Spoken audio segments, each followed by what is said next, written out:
ఎవరైనా కూడా దసరా పండగ రోజు మరి కొత్త కొత్త వెహికల్స్ తీసుకుంటుంటారు. ఆ రోజు పూజ చేసుకుంటుంటారు.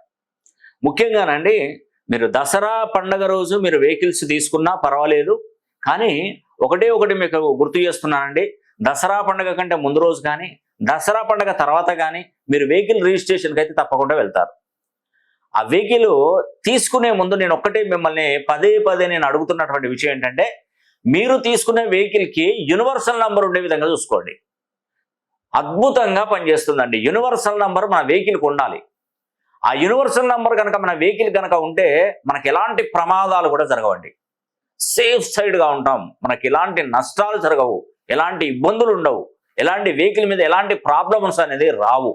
కాబట్టి యూనివర్సల్ నంబర్ ఎలా తీసుకోవాలి? మీ దగ్గరలో ఆర్టీఏ అధికారి దగ్గరికి వెళ్తే వాళ్ళు 1000 రూపీస్లో కొన్ని నంబర్స్ ఇస్తారు. ఇవి 1000 రూపీస్ రేంజ్ అని చెప్పేసి దాంట్లో నాకు పంపిస్తే నేను దానిలో యూనివర్సల్ నంబర్ మీ యొక్క జన్మ జాతకానికి సరిపోతుందా, యూనివర్సల్ నంబర్ అవుతుందా లేదా అని చూసి దాన్ని అండర్లైన్ చేసి నేను వాయిస్ రికార్డ్ ఇస్తాను.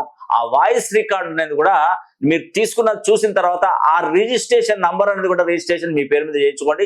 తప్పకుండా ఈ యొక్క దసరా మరి శరన్నవరాత్రి ఉత్సవాలలో భాగంగా ఎవరైతే కొత్త కొత్త వెహికల్స్ తీసుకుంటారో వాళ్ళు ఖచ్చితంగా నేను చెప్పినటువంటి నంబర్ తీసుకోండి.